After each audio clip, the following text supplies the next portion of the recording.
Histoire numéro 3, intitulée « Étrange expérience ». Homme qui adore partir à l'aventure, un grand passionné de sensations, j'ai toujours été maître de mes propres choix dans la vie. Et je déteste qu'on me pose cette question. Dans quelques années, qu'envisages-tu de faire? Ma vie, je la vis à 100 à l'heure. Je vis le moment présent. J'ai beau avoir 31 ans, je ne me vois pas avoir une vie comme celle de beaucoup de personnes de mon âge. Un boulot à temps plein, pour gagner un salaire minable, devoir rembourser un crédit immobilier pour la moitié de ma vie, et pour finir devoir trouver un job à côté, car j'aurai des gosses à nourrir et élever? Non, très peu pour moi. Ma liberté n'a pas de prix. J'ai eu l'exemple avec ma mère qui aura sacrifié sa vie pour me donner tout ce dont j'avais besoin, et au final, elle se sera broyée la santé. Oui, alors me demanderez-vous, et mon père dans tout ça? Bah lui, à la minute où ma mère lui a annoncé qu'elle était enceinte, il a pris peur. Il a alors fui ses responsabilités. Aujourd'hui, en pensant à la situation que ma mère avait vécue, je suis reconnaissant. Elle a veillé sur moi et mon bien-être jusqu'à mes 14 ans. Elle est décédée à l'âge de 33 ans à cause d'un cancer. Alors voyez-vous, ma vie n'étant pas extraordinaire, je préfère la vivre au jour le jour. Je voyage souvent avec mes potes, et si je devais leur expliquer comment je fais pour vivre par mes propres moyens, ils chercheraient même plus à me côtoyer. Orphelin à l'âge de 14 ans, pour m'en sortir, j'ai connu des jours sombres, devrais-je dire des années. Braquage, deal et d'autres faits. J'ai réussi à m'en sortir après avoir copé de 2 ans de prison ferme. Là, à cet instant de ma vie, j'ai pris du temps à la réflexion, car il n'y a que ça à faire derrière des barreaux, histoire de me remettre sur le droit chemin. Le jour de ma sortie, la première chose que je fais, c'est aller récupérer les liasses de billets que j'avais planquées. La somme était colossale, j'avais de quoi vivre pour le restant de mes jours. Et c'est ainsi que j'ai commencé ma nouvelle vie, celle de toujours voyager. Tout se passa pour le mieux, j'enchaînais les voyages, les pays, les continents, jusqu'au jour où ma vie a basculé. Lors de mon voyage en Australie, nous avions décidé, moi et mes potes, de se faire un saut en parachute. Les conditions étaient favorables pour que tout se déroule parfaitement. Je vais donc pour m'équiper. Le pilote de l'avion vient à nous confirme que le temps est propice, donc nous montons tous dans l'avion, nous décollons. Je n'avais qu'une seule idée en tête, l'adrénaline que j'allais ressentir en sautant. Arrivé à bonne altitude, un prompteur nous annonce que nous allons bientôt sauter. Je suis le 6e à sauter. C'est parti, la porte de l'avion s'ouvre et les premiers se jettent dans l'air. Vient à mon tour. L'excitation se fait ressentir. Je prends 3 grandes respirations, fais le vide dans ma tête et je saute. C'est énorme comme sensation. Je plane, je flotte dans les airs. Le paysage vu du ciel est incroyable. Je me croirais presque dans le désert.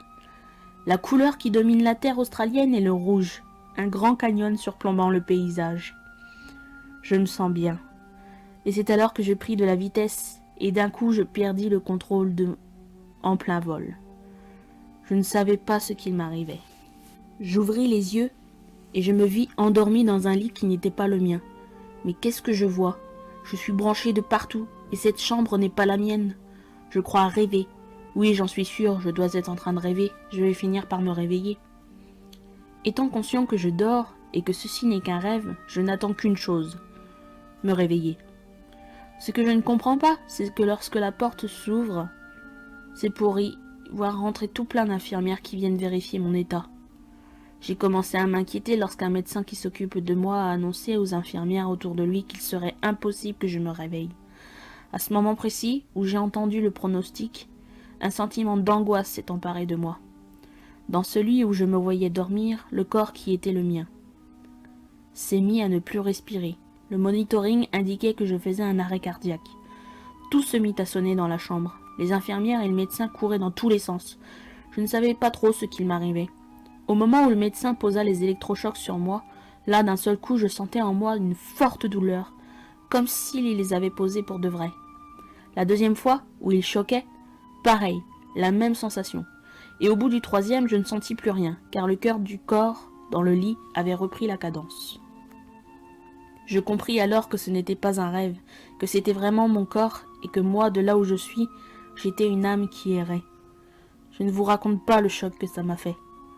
Au bout de 3 jours, toujours pas d'évolution. Je me voyais toujours endormie dans mon lit.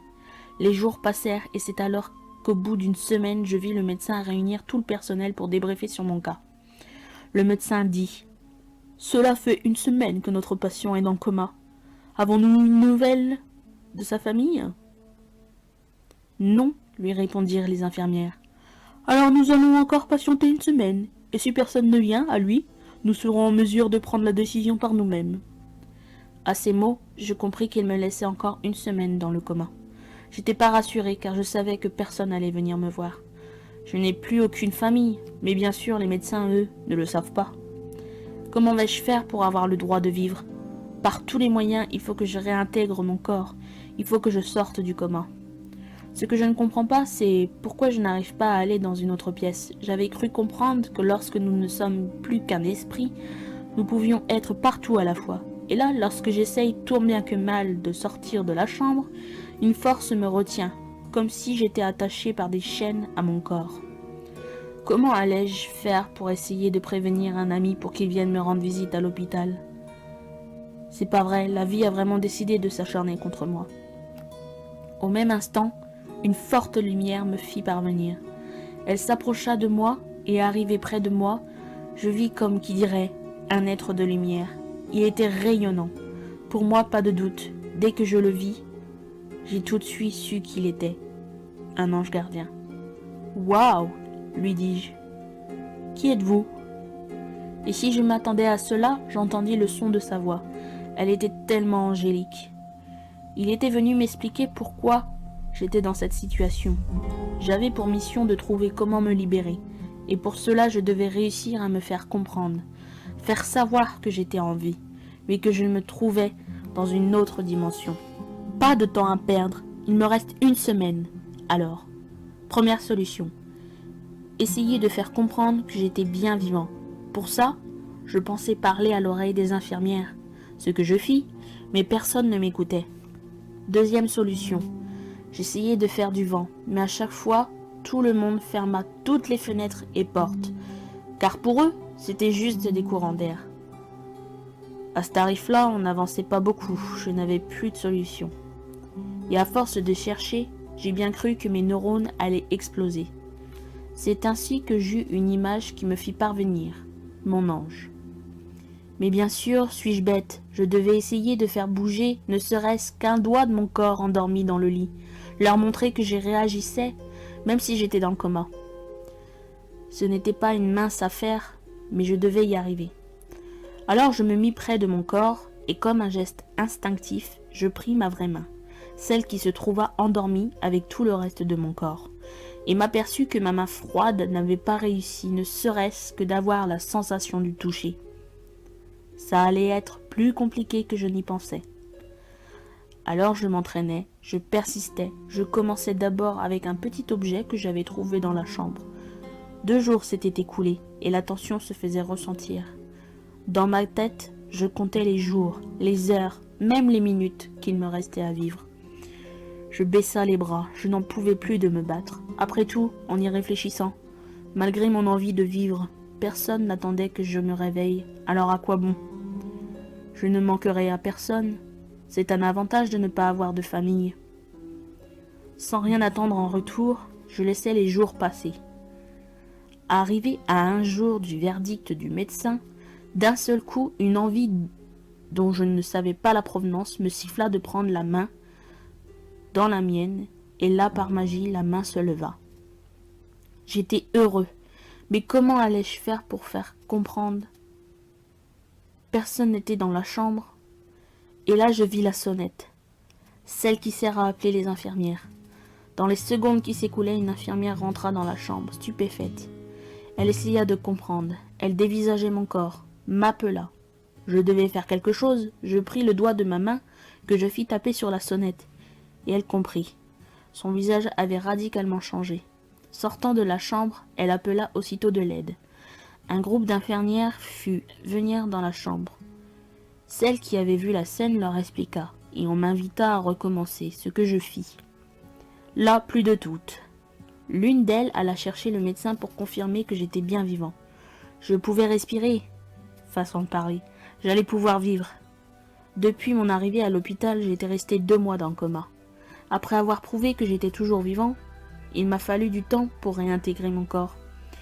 Mon ange m'avait assuré que j'allais reprendre place, mais je devais comprendre certaines choses, et une fois que je les aurais comprises, j'aurais droit de retourner dans mon corps. 2 mois et quelques jours après l'accident, depuis mon réveil, j'ai pu voir tous mes amis réunis dans la chambre. J'étais heureux, cette expérience m'a fait comprendre beaucoup de choses, et le plus important, la vie est un cadeau du ciel.